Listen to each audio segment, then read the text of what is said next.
Bonjour et bienvenue dans un nouveau tutoriel de l'Académie du Web Design. Aujourd'hui, nous allons voir les nouveautés de la version 3.11 d'Elementor qui est sortie le 25 février 2023 et qui apporte plusieurs fonctionnalités très intéressantes. Il faut par ailleurs reconnaître que Elementor évolue régulièrement mais sur un rythme assez lent et de nombreuses fonctionnalités qui sont réclamées par la communauté arrivent progressivement mais souvent mettent beaucoup de temps à arriver. Cette nouvelle version 3.11 répond à 3 ou 4 fonctionnalités essentielles et nous allons maintenant donc les découvrir ensemble. La première des fonctionnalités nouvelles dans Elementor version 3.11 est l'ajout d'une boucle utilisable dans le widget carousel.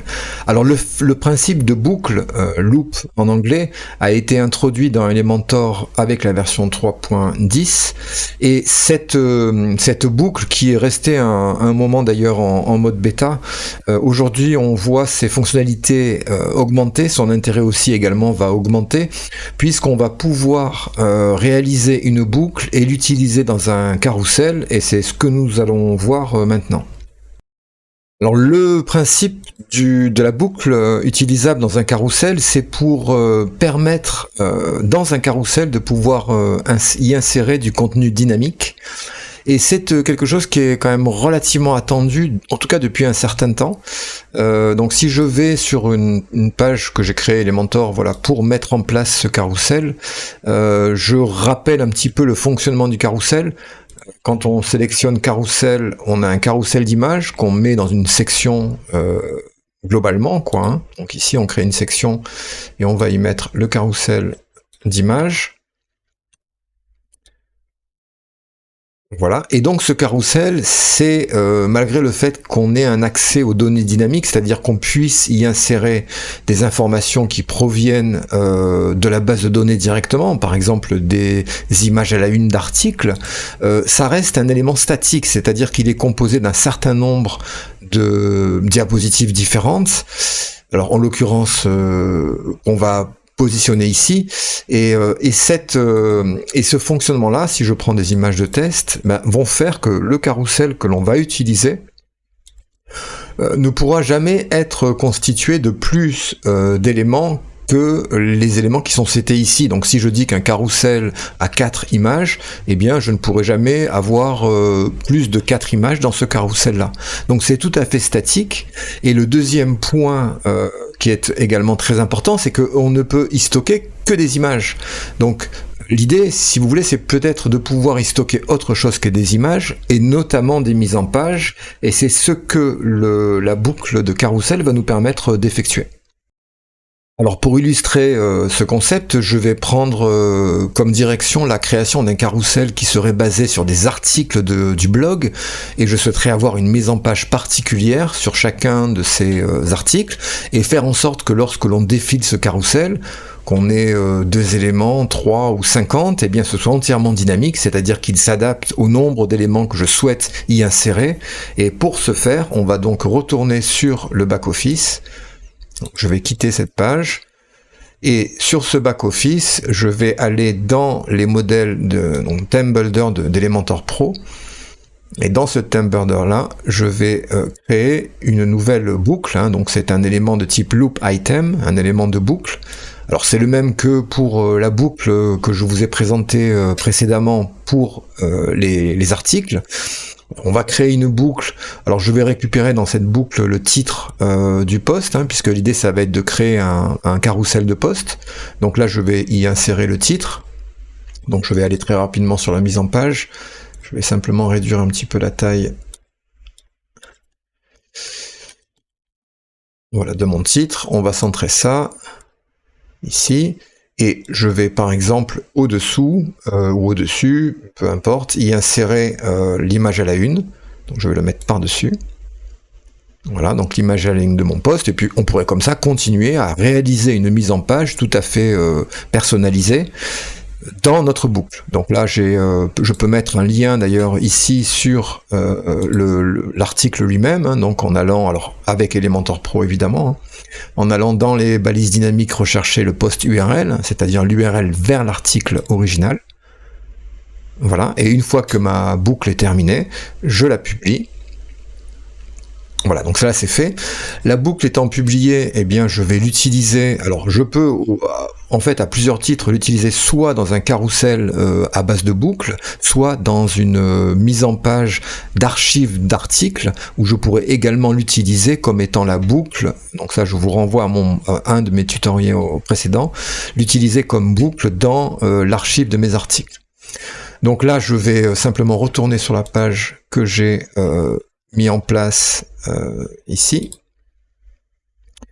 Et pour pouvoir utiliser le carrousel on va créer une nouvelle section pour voir un petit peu la différence, comme ceci.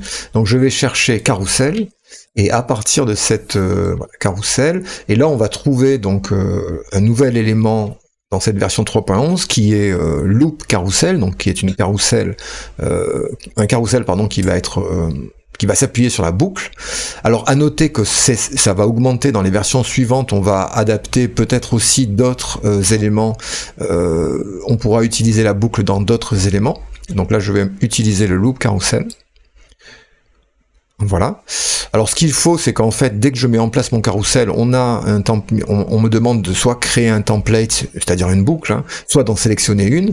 Donc là je vais sélectionner la boucle qu'on a créée juste précédemment. Voilà, donc c'est celle-ci. Alors évidemment, je devrais lui donner un nom, et on voit tout de suite que, eh bien, le carrousel reprend ce template de boucle et va l'appliquer pour chacune des slides qu'il va devoir afficher.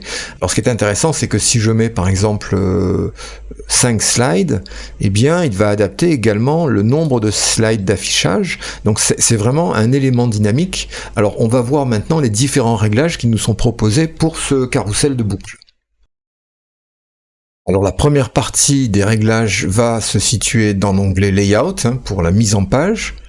On va retrouver ensuite les informations de requête et ensuite les réglages donc de settings, de navigation et de pagination du carrousel de boucle. Alors la première partie du layout, ça va être donc effectivement de choisir après l'avoir créé une boucle. On peut d'ailleurs ici modifier, éditer le template à partir de ce bouton-là. Quel cas il va ouvrir la boucle et ça va nous permettre d'éditer le template directement. Voilà, donc là on voit que par exemple je peux très bien passer mon titre en H2, voilà comme ceci, donc là je mets à jour, je sauvegarde, alors en refaisant retour arrière il va sauvegarder mes informations et va appliquer également les modifications à mon carrousel.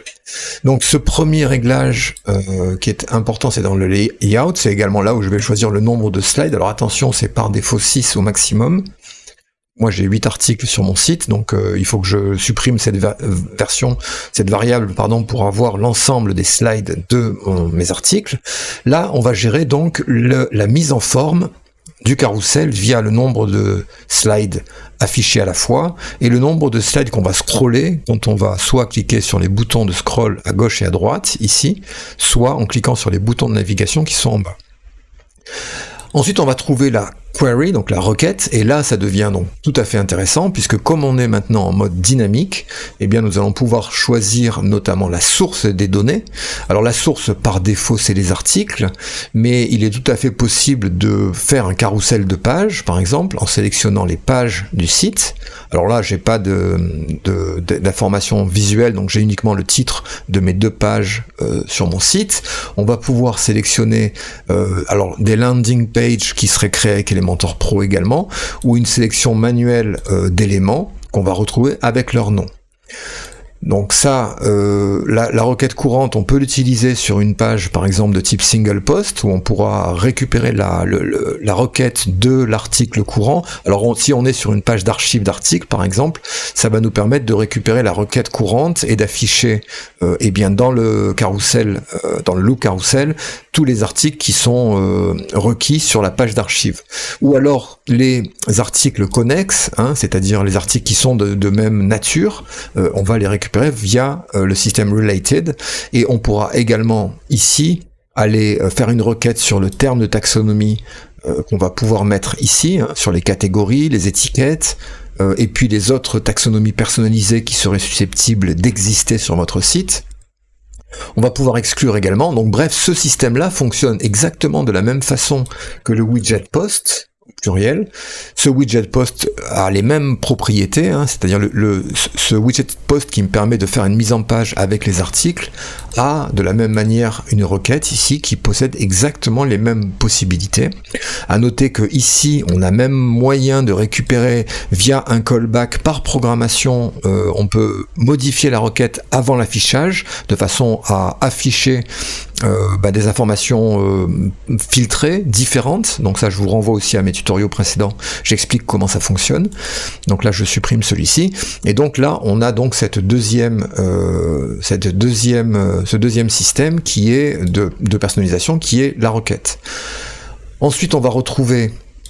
Alors j'ouvre une parenthèse, on peut également récupérer par exemple l'ordre d'affichage des éléments par date, par titre, ou éventuellement au hasard avec la commande random, si fait que ça afficherait par exemple trois slides tirés au hasard dans tous les articles de mon site, ou alors les derniers modifiés ou les derniers publiés, ce qui peut être très intéressant sur une page d'accueil par exemple.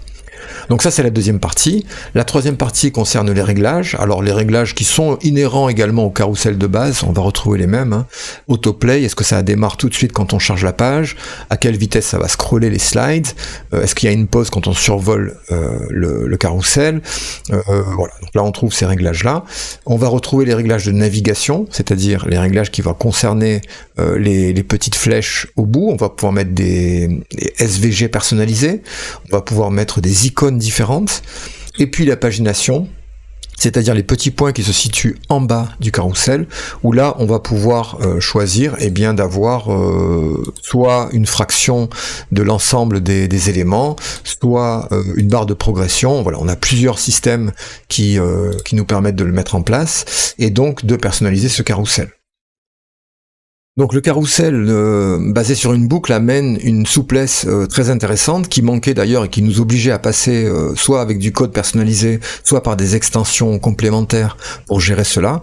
Aujourd'hui, on peut mettre en forme un carrousel à base d'articles, à base de produits de WooCommerce. On peut y mettre la source de données que l'on désire dans ce carrousel. Il faut également noter que la version 3.11 va mettre à jour la librairie qui est utilisée pour gérer les carousels sur Elementor, qui est une librairie qui s'appelle Swiper. Et cette librairie passe de la version 5.3 à la version 8.4. Donc c'est-à-dire que dans le futur, il va y avoir beaucoup d'améliorations sur les styles qui seront proposés. Et je pense notamment à ces carousels qui permettent par exemple d'avoir des effets 3D, des effets de transition importantes. Donc c'est une bonne nouvelle également pour le futur.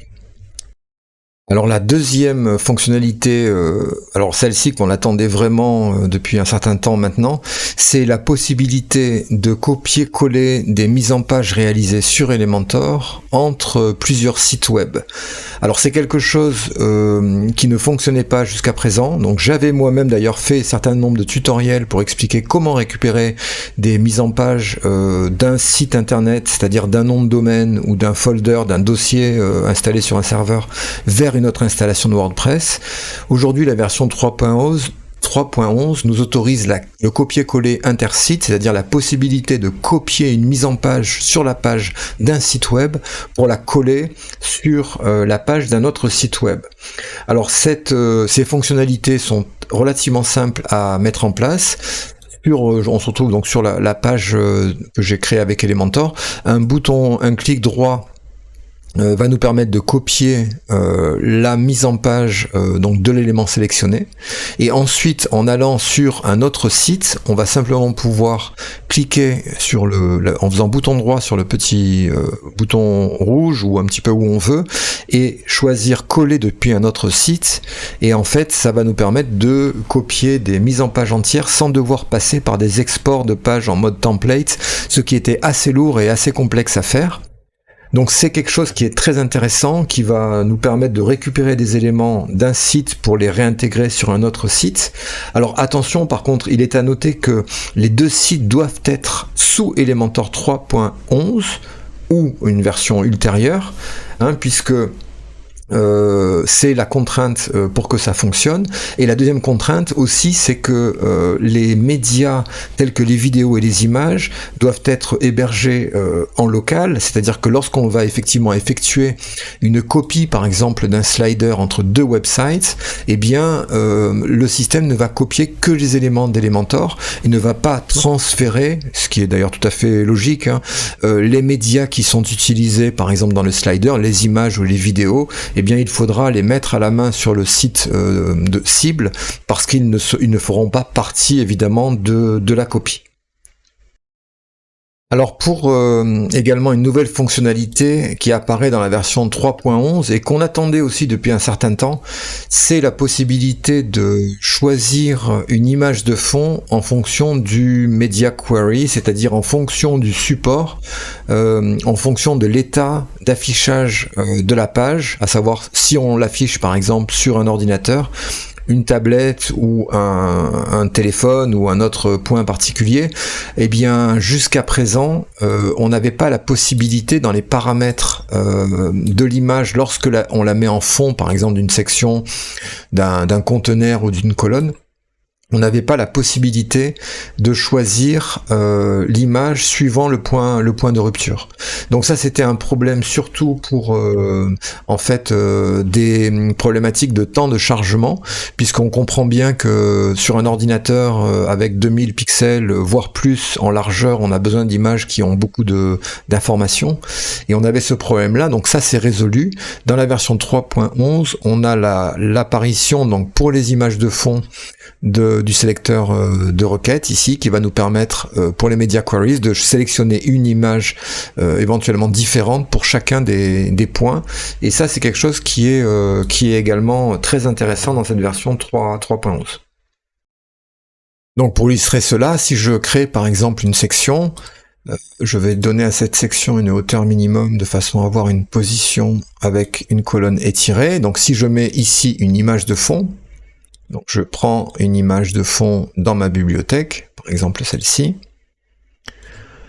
Et bien dans cette version 3.11, on a la taille d'affichage ici qui est responsive, et donc du coup ça va nous permettre également de choisir des méthodes d'affichage différentes suivant les points de rupture. Par exemple, je peux très bien avoir sur ma version ordinateur, je suis en mode couvrir, c'est-à-dire il va couvrir toute la surface, et je peux très bien sur le Media Query smartphone avoir une méthode d'affichage différente, par exemple contenir et ne pas répéter. Et donc ça va me permettre d'adapter en fait avec toutes ces... Alors je vais changer voilà la hauteur de ma section sur téléphone, et ainsi ça va me permettre d'adapter avec une image de fond les contraintes qui sont liées à ces points de rupture. Donc ça c'est très intéressant, et ça aussi c'est quelque chose qu'on attendait depuis un certain temps déjà. Alors le quatrième point important de cette mise à jour, c'est des règles avancées pour les pop-up. Donc les pop-up Windows, ou fenêtres jaillissantes en français, sont des fenêtres qui vont apparaître avec un contenu et qui vont être déclenchées avec un ensemble de conditions et de règles qui étaient déjà relativement importantes. Dans cette version 3.11, on a également des règles de durée spécifiques qui apparaissent. Alors on va les découvrir ensemble donc en créant une nouvelle pop-up dans le back-office. Donc je retourne sur mon back-office. Voilà, donc là je reviens ici, et quand on crée une pop-up ici, donc dans Elementor Model Pop-ups, donc on va créer une nouvelle pop-up, on va l'appeler pop-up. Ouais. Pop. On crée un modèle. Donc là, je vais mettre, comme dans les versions précédentes, les informations, donc soit des templates qui proviennent du compte Elementor directement, qui sont déjà faites, soit je vais créer moi-même à partir de zéro la pop-up. On va par exemple mettre une image dans cette pop-up. Voilà, je vais récupérer cette image-là. Et lorsque la pop-up est faite, et quand je vais la publier, je vais donc accéder aux différentes règles qui vont en fait la guider. Alors on voit apparaître, en plus des conditions d'affichage, c'est-à-dire des conditions sur lesquelles la pop-up va apparaître en termes de pages, d'archives notamment, des conditions de déclenchement, les déclencheurs, c'est-à-dire quels sont les événements qui vont déclencher l'apparition de la pop-up, comme le chargement de la page, comme un scroll jusqu'à un certain pourcentage de la page, vers le bas ou vers le haut, sur un élément, ou clic sur un bouton, après un certain délai d'activité, ou lorsque l'on souhaite quitter le tab de son navigateur. On va accéder maintenant dans les règles avancées à une nouvelle condition qui est schedule date and time, donc qui va nous permettre de setter le début d'apparition de la pop-up. Donc ça, c'était aussi quelque chose qui était très attendu, donc par exemple du 26 février à 12h jusqu'au 8 mars à 12h, et donc on va pouvoir de cette façon-là personnaliser, programmer l'apparition des pop-up. Alors très intéressant si vous avez un e-commerce par exemple, où vous allez pouvoir à l'avance créer des pop-up que vous pourrez déclencher tout au long de vos opérations spéciales, parce que le time range qui est proposé maintenant par Elementor pour les pop-up, eh bien c'est un peu la fonctionnalité qui manquait pour que cet outil s'adapte vraiment aux contraintes marketing. Après ces 4 fonctionnalités principales, quelques petites améliorations, notamment en termes d'accessibilité, où on va avoir maintenant par exemple la possibilité de refuser une pop-up avec le clavier, ou de faire en sorte que le widget de recherche Elementor, lorsqu'on le met en pleine page, soit focusé par le clavier de façon à pouvoir réaliser tout de suite la recherche, alors qu'avant il fallait cliquer à l'intérieur. Donc ça, c'est des améliorations en termes d'accessibilité. Et puis, je vous rappelle toujours, dans Elementor Réglages, vous avez toujours accès dans, alors maintenant ça devient fonctionnalité, hein, le terme a changé, vous avez ici les possibilités, par exemple, de mettre à jour la bibliothèque Swiper pour les futures versions d'Elementor, c'est ce que je vous disais tout à l'heure, et de régler également un certain nombre de réglages de performance qui nous permettront d'activer ou de désactiver au contraire des éléments que vous n'utiliseriez pas, de façon à optimiser le temps de chargement et le temps d'exécution de votre page. Donc j'ai voilà, dans cette vidéo voulu faire un tour des nouvelles fonctionnalités de la version 3.11 d'Elementor, qui, même si Elementor est décrié, reste quand même pour l'heure l'élément le plus largement utilisé, donc avec une base d'utilisateurs très importante. Si vous avez des questions, c'est dans les commentaires. Abonnez-vous à ma chaîne si ce n'est pas encore fait. Je vous remercie et je vous dis à bientôt pour un nouveau tutoriel de l'Académie du Web Design.